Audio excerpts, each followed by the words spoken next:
When studying Scripture, an infrequently considered topic is time. The three major, monotheistic religions, Christianity, Islam and Judaism, treat time differently, each following its own calendar, complete with times that are set aside for observance. Importantly, as Keith Johnson has noted, all of these faiths depart, to one degree or another, from what he calls God's clock, a depiction of time that secures its foundation in the words of Scripture. For instance, while the birth of Jesus is covered in the Gospels of Matthew and Luke, the annual celebration of it, Christmas, is not found in the Bible. There is no instruction from Jesus that his birth is to be remembered on a particular date or at an appointed time, if at all. A link to Johnson's excellent series, Time Will Tell, can be found in the description to this video. We first find the term, appointed times, in Genesis 1, verse 14. And God said, Let there be lights in the firmament of the heaven to divide the day from the night, and let them be for signs, and for seasons, and for days, and years. The word translated above as seasons is in Hebrew, moedim. This is the plural form of moed, which in turn derives from the verb, ya'ad, meaning, to appoint. The noun, moed, takes on the meaning of an appointment, meeting, or appointed time. Moses met with God at the Ohel Moed, the tent of meeting. When God wishes to meet with his people, he sets an appointed time for that to take place. The Torah concentrates a description of appointed times in the book of Leviticus, chapter 23.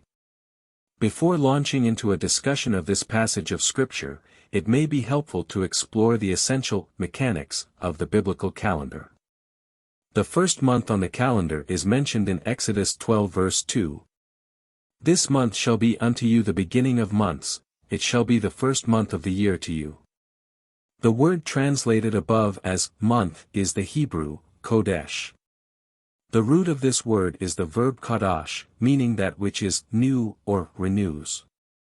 The noun, kodesh, means both month or new moon, the visible, waxing crescent that renews at the beginning of each lunar cycle, every 29th or 30th day. Just before God unleashed the plague against the firstborn, leading to the immediate release of the Israelites from enslavement in Egypt, the Lord said to Moses, On this day in the month of the Abib, you are about to go forth. The first month, mentioned in Exodus 12 verse 8 is called the month of the Abib. What then is Abib? It is a state of ripening of a barley plant. Barley, which grows in the wild throughout the land of Israel, can, through careful observation, be discerned to have reached the Abib state. Barley found in the Abib state, was described as a casualty of the plague of hail in Exodus 9, verses 31 to 32. Now the flax and the barley were ruined, for the barley was in the ear and the flax was in bud. But the wheat and the spelt were not ruined, for they ripen late. The phrase, in the ear, found in verse 9:31 translates the Hebrew word, Abib. The first new moon following the discovery of barley that has become Abib constitutes the first day of the first month of the biblical calendar. From this understanding of what establishes the beginning of the biblical year, the appointed times found in Leviticus 23 fall into place, with the exception of the weekly Sabbath covered in verse 23:3. For instance, the Passover falls, in the first month, on the 14th day of the month at twilight. The Feast of Unleavened Bread then begins, on the 15th day of the same month, and lasts for 7 days. The next appointed time, not named in Leviticus 23, is otherwise known as the Feast of Weeks, which in Hebrew is Shavuot. It falls on a date according to a specified counting of weeks or days. You shall also count for yourselves from the day after the Sabbath, that there shall be 7 Sabbaths. You shall count 50 days to the day after the 7th Sabbath. The 7th month has 3 appointed times. The first is the day of shouting, known in Hebrew as Yom Teruah. In the 7th month on the 1st of the month you shall have a rest, a reminder by shouting, a holy convocation. Then follows the Day of Atonement, Yom Kippur 10 days later. On exactly the 10th day of this 7th month is the Day of Atonement. It shall be a holy convocation for you, and you shall humble your souls and present an offering by fire to the Lord. Following that, there is the Feast of Tabernacles. In Hebrew, it is called Hag HaSukkot. On the 15th of this 7th month is the Feast of Tabernacles for 7 days to the Lord. The vast majority of Christians reject the observance of these appointed times. At or near the top of the reasons for this is that they consider the appointed times cited above to be ceremonial observances, satisfied once and for all by Jesus, the Messiah. Therefore, they relegate them to observances reserved exclusively for Jews. Debating the relevance of these particular occasions for Christians is not the purpose of this article. However, we should operate under a principle advanced by Paul in his second letter to Timothy. All Scripture is inspired by God and profitable for teaching, for reproof, for correction, for training in righteousness. Our cursory explanation of the mechanics of the biblical calendar has prepared us to examine the literary structure of Leviticus 23. This may lead us to uncover a hidden treasure in its textual arrangement that makes the discussion profitable for all studious readers of the text, not just Jewish believers. Leviticus 23 begins and ends with a synonymous parallelism capturing Moses' declaration of the appointed times to the sons of Israel. It begins as follows. The Lord spoke to Moses, saying, Speak to the sons of Israel and say to them, The Lord's appointed times which ye shall proclaim as holy convocations, my appointed times are these. And it ends with a virtual repetition of how it began. So Moses declared to the sons of Israel the appointed times of the Lord. Following a brief mention of the Sabbath as an appointed time, the Lord's instruction to Moses in verse 2 essentially repeats in verse 4. These are the appointed times of the Lord, holy convocations which you shall proclaim at the times appointed for them. Between the synonymous declarations of verses 23:4 and 23:44 are two groups of appointed times. Group 1 goes from Leviticus 23 verse 5 to 23 verse 21 and consists of the following observances. Passover. The Feast of Unleavened Bread.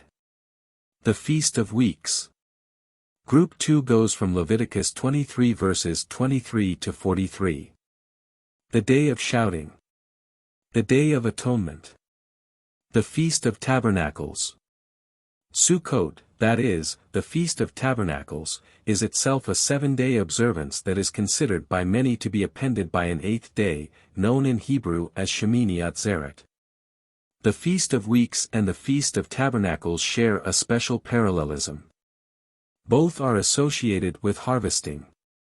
The Feast of Weeks occurs near the beginning of the harvesting cycle, whereas the Feast of Tabernacles falls at the end of that cycle. The appointed times in Leviticus 23 are distributed, more or less evenly, around the central idea of the literary arrangement. The parallelism involving harvesting points directly to this idea, found in Leviticus 23 verse 22. When you reap the harvest of your land, moreover, you shall not reap to the very corners of your field or gather the gleaning of your harvest, you are to leave them for the needy and the alien. I am the Lord your God. The central idea is that one should care for the needs of the poor and the alien, both groups of whom are those without land from which to feed themselves. This is a recurring instruction in the Torah. Immediately relevant to its placement at the center of the appointed times in Leviticus 23, we find essentially the same instruction in Leviticus 19.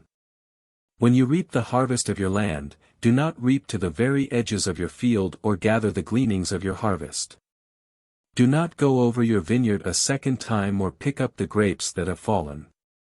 Leave them for the poor and the foreigner. I am the Lord your God. Verses 19:9 and 19:10 fall within a sequence of holiness instructions, culminating in the admonition of verse 19:18b, you shall love your neighbor as yourself. As one cares for the poor, one practices the love of one's neighbor. In each of the synoptic Gospels, Jesus utters this same instruction about loving one's neighbor. We find this in Matthew 22, verse 37, Mark 12, verse 31, and Luke 10, verse 27. Jesus stressed caring for the needy. Again, in each of the synoptic Gospels, he instructed a rich, young ruler to sell his possessions and give them to the poor. It was also central to the judgment of nations. We find the instruction to the rich, young ruler in Matthew 19, verse 31, Mark 10, verse 21 and Luke 18, verse 22.